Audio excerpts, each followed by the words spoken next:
Just a couple of shots here of the young man himself. Misspelt. Is it misspelt, is it? It's okay.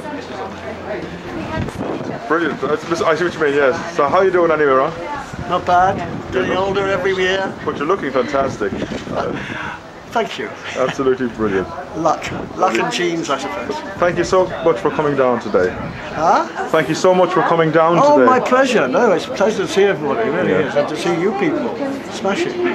I'm very happy to be involved with such a marvellous series. It was so prescient. Yes. When we first heard of clones then, I mean, nobody'd heard of clones. We had jokes up on the notice board in the rehearsal room, clone jokes, you know. Yeah. Never a clone with a strand and all that sort of stuff. And it must be 20 odd years before cloning was a nationally known thing, before it was in the papers. Global warming, even, and the Ice Age, that stuff. I mean, it was so prescient that long ago, and now we're all about global warming. Absolutely, yes. I mean, yeah. It was so far ahead of its time. 36 years, you know, it's a long time. What's the first thing you remember about Timeslip? First thing I remember of Timeslip, I suppose meeting the cast. So I did some eps before these last ones.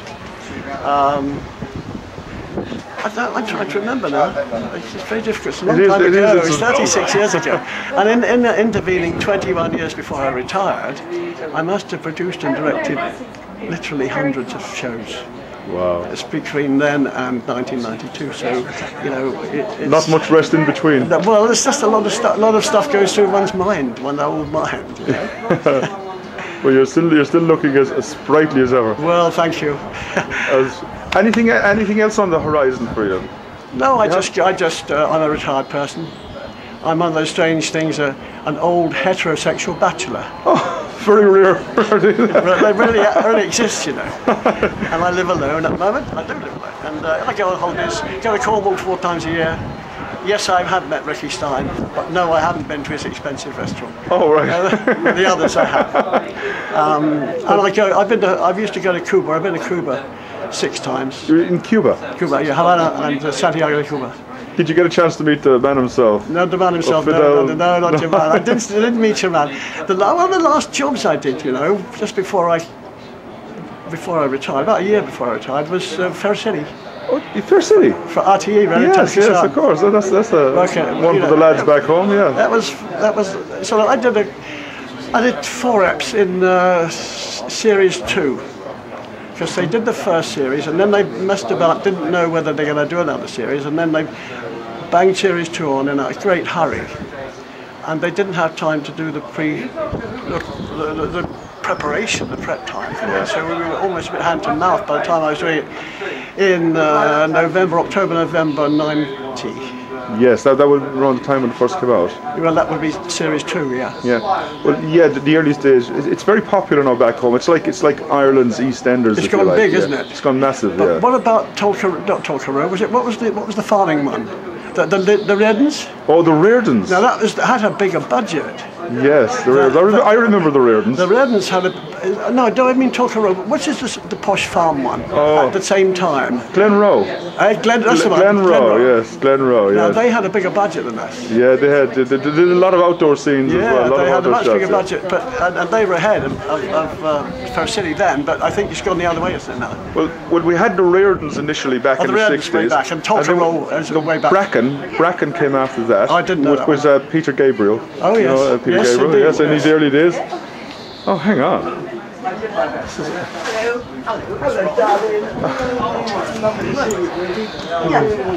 How are you? I'm fine. Steve kept telling me he couldn't find you, and I thought you weren't going to be here.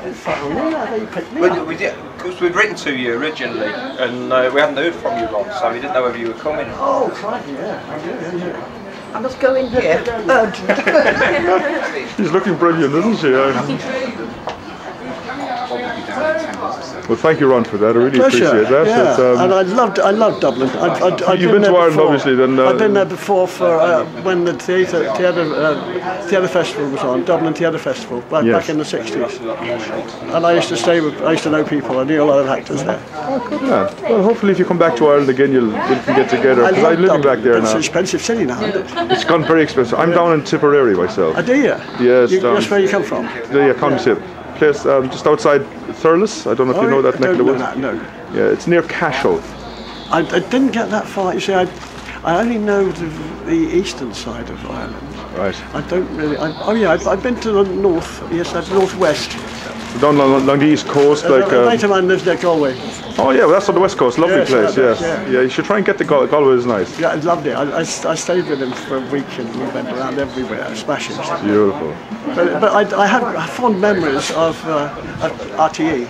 Yeah. Well, you worked in RTE. You were saying earlier with Well, I say that's in Fair City. Yeah.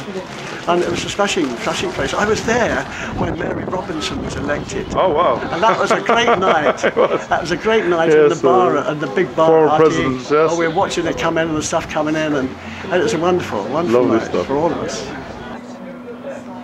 Just get a quick shot just for the scrapbook. Okay, it's nice to be here. Nice to be here. Nice to have you here as well. Thank you very much. Looking forward to it. This is Phil and Phil and Jenny. See, this will help me to remember as It well. will, You see when we're on the forum. Dead sound.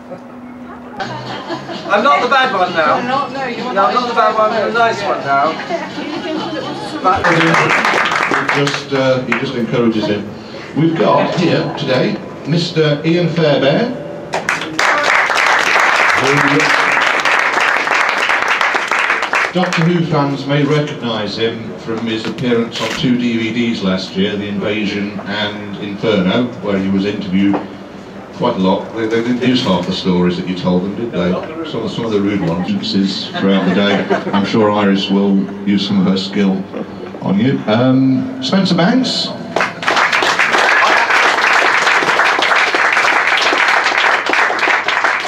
And Cheryl Burfield.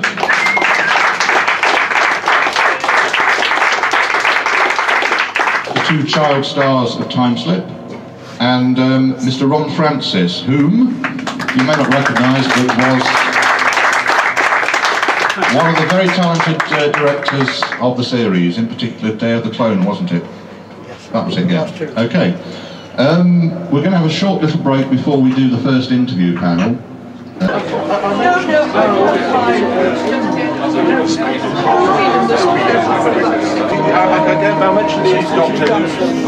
don't mind, but it just always makes me think, oh God. I can't be that old. You've heard about my cinema frame. This is my thing. If you turn it over, that's my ordinary dining room. That's what it becomes when but I have real film. I'm showing real films. I've just got two marvellous ones. I must say, Howard's End remains of the day. It was very good. Harwood's a gorgeous film. And I've got a poster for it. And then people start saying,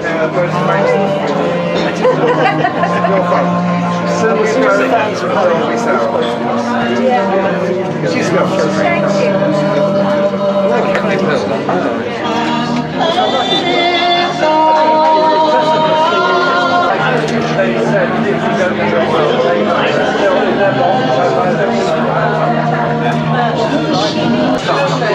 Or Lincoln City. Lincoln City, you played for Lincoln City?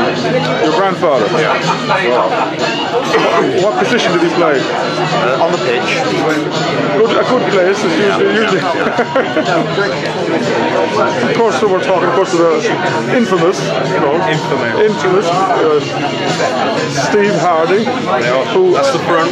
That's the profile. You see me on the poster. No, you see him on the poster there. And if you don't believe it, so That's me. Steve is the brainchild. Is that the correct term? Missed the L out. Mr. Hard. Nice. Brilliant. So do you want to say a few words for this, to commemorate the auspicious occasion? This was all Andy's idea. Huh? Okay. So Andy, you're blamed for this thing. Yeah, I totally blame him. Totally. It's going, Bruce. There you go.